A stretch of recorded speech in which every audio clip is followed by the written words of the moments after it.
हमारा नारा है कि हम अपनी जेब नहीं भरते, हम जनता के कल्याण के लिए काम करते हैं।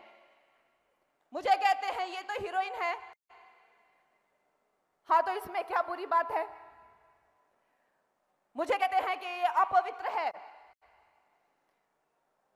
मैं इनको ये कहना चाहूंगी कि मैं आप लोगों की तरह नहीं हूं, मैं अपने माता पिता का नाम इस्तेमाल करके नहीं, अपनी योग्यता से अपनी जिंदगी में हर मुकाम पाया है। और शायद यही कारण रहा होगा कि भारतीय जनता पार्टी ने सोचा होगा कि ये बेटी भी हमारे उन सामान्य गरीब परिवार से आती है और ये निश्चय ही गरीबों की सेवा में अपना जीवन लगा देगी, जैसे कि प्रधानमंत्री जी ने और नड्डा जी ने और हमारे सभी नेतृत्व ने लगाया है।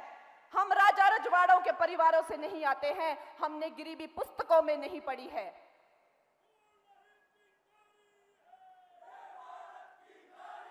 दोस्तों, ये 2024 का चुनाव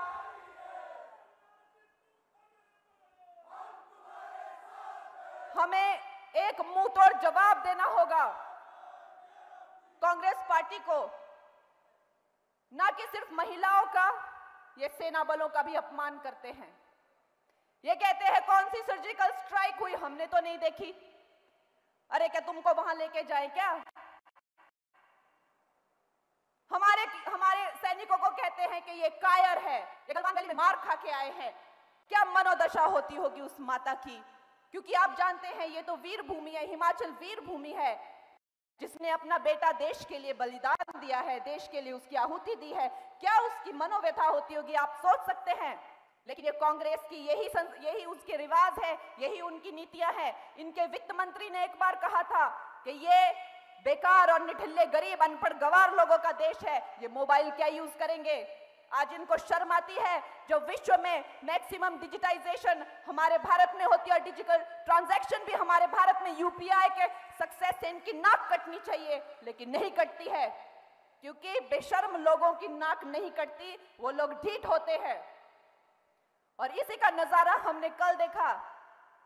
कांग्रेस की ये नीति रही है कि भारत और भारतीयों का, महिलाओं का, किसानों का, सैनिकों का हमेशा अपमान करते हैं। कल उन्होंने हमारे सब भारतवासियों को जैसे कि गाली दी हो। उन्होंने कहा कि जो काले लगने वाले भारतवासी हैं वो अफ्रीकन की तरह लगते हैं, जिनकी बादामी आंखें होती हैं वो चाइनीज की तरह लगते हैं, और ऊपर जो नॉर्थ से आते हैं वो गोरों की तरह लगते हैं, और जो गुजराती या महाराष्ट्री बेल्ट से आते हैं वो तो अरब देशों के लोगों की तरह लगते हैं। क्या आप सोच सकते हैं ये घटिया और नीच सोच की क्या आधार है?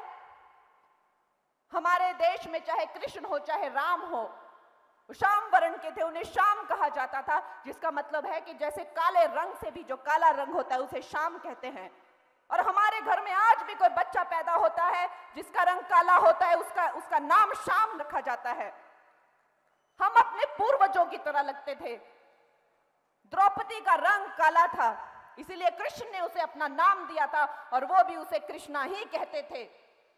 हम अफ्रीकन की तरह नहीं लगते, हम अपने पूर्वजों की तरह लगते हैं। जब अर्जुन मणिपुर गए थे तो उन्होंने वहां एक हिंदू राजकुमारी से शादी की थी जिसका नाम था चित्रांगदा। तो क्या उन्होंने किसी चाइनीज से शादी की थी? कहां से आती है उनके दिमाग में ये बातें? सारा दिन इटालियन लोगों के साथ घूमकर इटालियन बोलते हैं, शायद उनका दिमाग ही भ्रष्ट हो चुका है। राहुल गांधी इटालियन होंगे, लेकिन हम लोगों को इस तरह से टुकड़ों टुकड़ों में विभाजित करने की कोशिश सैम अंकल ना करें।